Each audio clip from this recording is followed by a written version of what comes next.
warahmatullahi wabarakatuh. Jadi seperti ini Mbak, kan kemarin kita sudah melakukan pengkajian yang dites, dicek dan lain-lain. Terus kan yang terakhir kan saya memberikan dua masalah atau dua diagnosa di keluarga ini, yaitu peningkatan coping dan satunya untuk manajemen kesehatan. Nah, hasil dari diskusi kita yang terakhir kan keluarga lebih memilih untuk diutamakan yang manajemen kesehatan. Nah, jadi sekarang ini saya akan sedikit memberikan penyuluhan atau pendidikan kesehatan seperti itu. Kira-kira waktunya sekitar 5-10 menit. Nah, itu Mbak kira-kira ada waktu atau bukan Mbak? Dimulai sekarang ya Mbak? Dimulai sekarang. Nah, jadi kan yang kemarin kita kan sudah pada waktu tanya-tanya atau berpengkajian kan ternyata Mbak dan anaknya itu punya riwayat hipertensi atau darah tinggi. Nah, mungkin untuk pertemuan sekarang atau yang kali ini kita coba membahas tentang hipertensinya dulu. Jadi apa hipertensi, lalu apa yang harus dihindari, apa yang harus dilakukan nanti seperti ini Pak. Nah, mungkin untuk materinya ini Pak, ini bisa dibaca.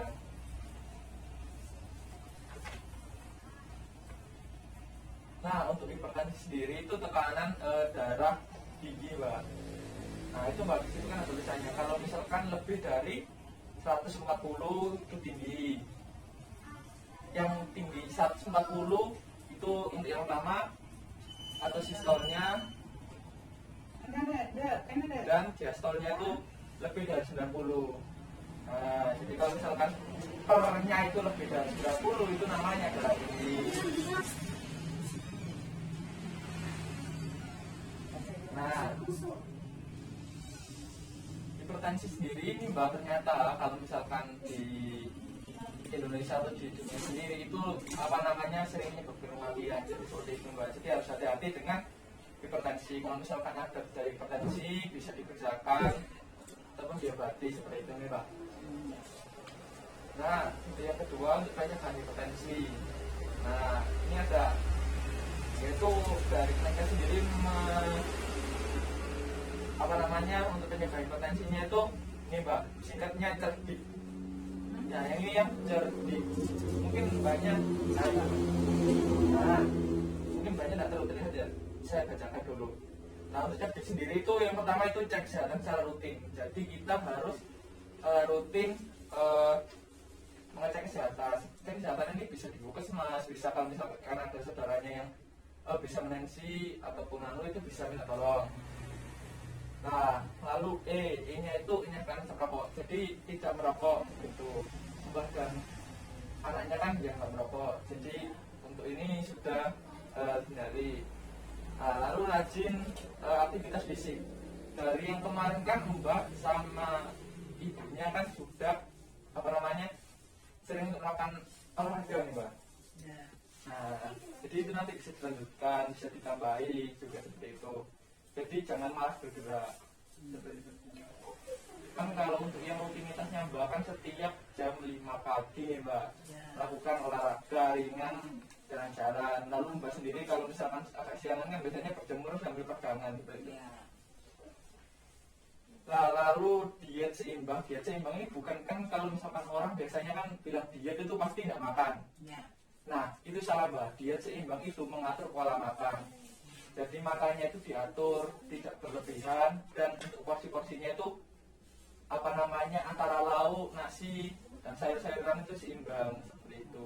Jadi diet itu bukan mengurangi sampai sedikit orang bukan seperti itu, tapi untuk mengatur keseimbangan dari apa yang dimakan.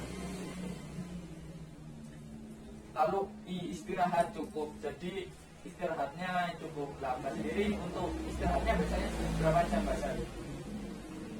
Istirahat ya tidur siang, tidur malam. Kalau tidur malam ya antara 6 jam ya 5 jam.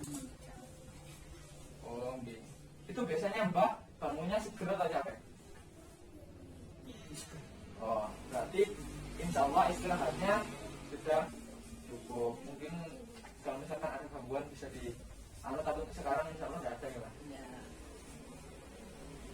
Nah, lalu kelola stres. Kelola stres ini berarti itu yang kayak yang terakhir itu kelola stres. Nah, kan Mbak sendiri kan katanya kan dengan ibunya kemarin kan kalau misalkan ada apa namanya yang ganjel langsung diomongkan, ada masalah apa langsung diomongkan seperti itu.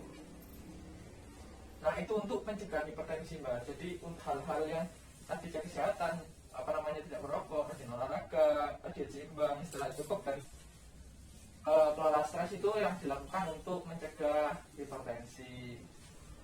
Nah, lalu untuk mengendalikan hipertensi itu hampir sama. Nah, yang pertama itu P atau singkatannya PATU, Mbak. Iya, Mbak. Patuh. Ya. Nah, P-nya itu pemeriksaan kesehatan secara rutin seperti yang tadi. Lalu A-nya itu kalau misalkan apa namanya itu terasa pusing, mual ataupun tidak hipertensi itu langsung diperiksakan apakah itu hipertensi atau bukan. Itu nanti diobati di dokter. Nah, lalu T-nya itu tadi seperti yang tadi, kalau yang di tadi itu di D diet seimbang, kalau sini T tetap diet dengan gizi seimbang, jadi yang satu pola makan. Nah, U-nya itu kayak aktivitas fisik dengan aman. Nah, jadi aktivitas fisik itu enggak harus berat, harus banyak loncat atau angkat seperti yang olahragawan itu enggak. Jadi aktivitas fisik ringan seperti lari-lari ataupun jalan-jalan atau misalkan tidak kuat perjuangan itu juga aktivitas fisik yang bisa menurunkan hipertensi. Lalu hanya itu dari asap rokok, alkohol dan zat karsinogenik lainnya atau zat merugikan lainnya. Insya Allah di sini kan tidak ada yang merokok atau minum alkohol. Nah, ada yang merokok di sini. Nah, ini mungkin saya jelaskan sedikit aja. Ini cara mengukur tekanan darah ini biasanya dilakukan oleh apa namanya petugas kesehatan. Nah, itu nanti kalau misalkan Mbak diperiksa itu Mbak nggak boleh, jangan tegang. Karena ada orang yang diperiksa tangannya bangun agak gini kan nggak usah, jadi harus lemah. Jadi tenang, biasa saja seperti itu. Biasanya kalau misalkan mau cek darah itu jangan minum kopi terlebih dahulu, minimal 30 menit sebelum tes itu jangan minum kopi dulu, soalnya itu juga mempengaruhi tekanan darah. Soalnya kan kopi kan ada kafeinnya, kopi dan teh itu ada kafeinnya, jadi itu dapat apa namanya mempengaruhi tekanan darah. Nah, seperti itu mungkin yang perlu Mbak ketahui untuk misalkan apa namanya mau dicek apa namanya tekanan darahnya. Nanti harus rileks sama jangan mengkonsumsi zat-zat yang bisa mempengaruhi denyut nadi ataupun jantung. Nah, ini untuk mempengaruhi hipertensi. Nah, untuk mengontrol hipertensi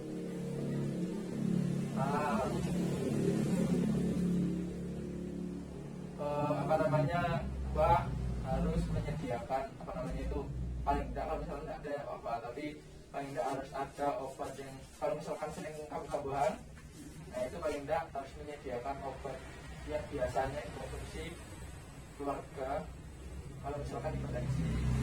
Kadang-kadang ada yang keluarga yang apa namanya sering hipertensinya menyediakan, kalau misalkan di sini juga sering muatnya, lebih baik disediakan obatnya. Nah, harus mengetahui tekanan darah normal itu berapa. Nah, seperti yang Mbak tahu, misal Mbak tahunya berapa kalau tekanan darah normal? Nah, 120 kan? Oh, ini benar. Kalau misalkan di atas itu, misalkan 140, terus yang bawahnya lebih dari 190, lebih dari 90 itu berarti darah tinggi, Mbak. Nah, terus hati-hati kalau misalkan penggunaan obat-obat yang biasanya beli di warung. Oke, jadi jangan terlalu apa namanya itu dibeli obat ini jadi. Nah, terus harus mengetahui apa namanya efek samping obat yang biasanya diminum. Nah, terus minum obat yang teratur kalau misalkan itu apa namanya itu diberikan obat oleh dokter. Nah, lalu untuk komplikasi ini juga harus diketahui Mbak. Nah, kenapa kita harus menjaga tubuh agar tidak hipertensi? Karena ada komplikasinya Mbak, yaitu bisa menyebabkan penyakit jantung. Jadi harus dihindari atau misalnya dikurangi hipertensinya. Nah, bisa menyebabkan stroke, kecepatan pembuluh darah, terus penyakit ginjal, terus kerusakan retina, penyakit pembuluh darah tepi. Penyakit pembuluh darah tepi itu yang di bagian-bagian yang terjauh dari jantung. Nah, seperti itu. Nah, terus gangguan saraf, gangguan saraf juga. Terus juga gangguan otak. Seperti itu Mbak. Jadi hipertensi ini tidak cuma menyerang apa namanya itu hanya seperti itu saja, tapi bisa menyebabkan penyakit-penyakit yang lainnya seperti itu. Makanya berbahaya. Nah, ini untuk faktor-faktor resikonya. Nah, untuk faktor resikonya itu umur atau usia, terus jenis kelamin, lalu riwayat keluarga. Jadi kalau misalkan ada keluarga yang apa namanya itu dulu pernah hipertensi ataupun punya riwayat hipertensi, kemungkinan, tapi tidak selalu, tapi ada kemungkinan lebih besar daripada orang yang tidak punya keluarga dengan riwayat hipertensi. Nah, itu yang tidak bisa resiko yang tidak bisa dihindari, tapi ada yang bisa dihindari. Nah, yaitu kegemukan atau obesitas. Jadi kalau misalkan orang obesitas itu lebih tinggi persentase untuk terkena hipertensi. Nah, lalu orang merokok, nah terus kurang aktivitas fisik, jadi selalu diam, jarang olahraga, seperti itu Mbak. Biasanya orang-orang kantoran itu biasanya lebih tinggi resiko hipertensi, karena kan kalau di kantor kan biasanya duduk. Nah, itu lebih tinggi. Nah, lalu dia tinggi lemak, jadi sering makan makanan yang berlemak tentunya. Lalu konsumsi garam yang berlebihan. Nah, kalau misalkan konsumsi garam berlebihan itu juga dapat menyebabkan garam tinggi. Nah, terus konsumsi alkohol. Nah, terus juga stres. Kadang kita sudah olahraga, terus kita sudah diet makanan, tapi kok masih ada darah tinggi, pusing dan lainnya. Nah, itu mungkin bisa dari stres Mbak. Jadi banyak pikiran. Nah, itu yang menyebabkan tingginya. Nah, untuk mensiasatinya, nah ini ada untuk mengatur pola makannya. Batasi konsumsi gula. Nah, jadi konsumsi gula harian itu kalau bisa, nah itu hanya sampai 4 sendok makan per hari. Oke. Nah, untuk garamnya itu 1 sendok teh per hari. Nah, soalnya kan kadang ada orang yang suka asin atau suka manis, nah, itu dapat menyebabkan meningkatkan resiko. Nah, untuk protein dan lemak atau konsumsi protein dan lemak. Nah, untuk daging yang berlemak atau minyak goreng. Jadi itu kalau misalkan goreng itu nggak apa-apa, tapi kalau bisa itu ditiriskan kan itu. Jadi untuk konsumsinya itu nggak sampai lebih dari 5 sendok makan per hari. Untuk lemak ataupun minyak yang masuk dalam tubuh. Untuk makan, nah untuk ikan ya, nah, ini bagus sebenarnya.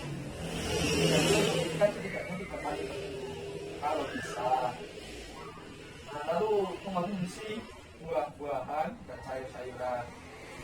Nah, 5 porsi buah-buahan dan sayuran per hari, 1 porsi. Itu terserah yang di sini mudahnya apa. Nah, itu di konsumsi. Itu untuk makan-makan aja.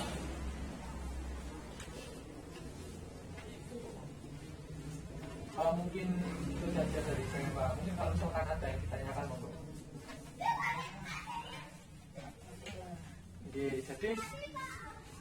untuk yang sekarang mungkin yang bisa dilakukan itu yang tadi Mbak, untuk mengurangi apa namanya makan. Soalnya kan yang saya tahu untuk olahraga ataupun aktivitas fisik yang dilakukan keluarga ini sudah cukup baik nih Mbak. Jadi ada olahraganya, terus rata-rata juga rumah dibersihkan juga tidak ada yang menggunakan alat otomatis tapi dilakukan sendiri, seperti apa namanya cuci, terus menyapu, mengepel kan dilakukan sendiri. Itu juga termasuk aktivitas fisik.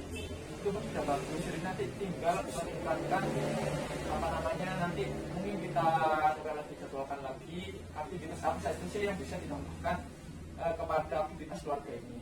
Nah, terus juga untuk konsumsi garam dan gula, mungkin kalau misalkan di keluarga ini masih susah, nah itu mungkin dikurangi sedikit-sedikit Mbak.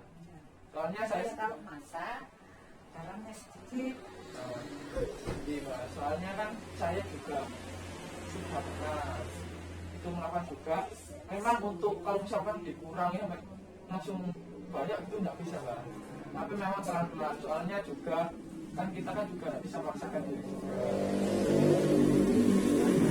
Goreng-gorengan juga kalau bisa dihindari, ataupun meskipun menggoreng itu kalau bisa diiris sekalian sampai benar-benar tiris. Terus minyaknya itu kalau bisa saya eliminasi. Itu kalau yang saya tahu dari Kemenkes itu, ataupun dari karena saya tahu itu maksimal 2 kali penggorengan.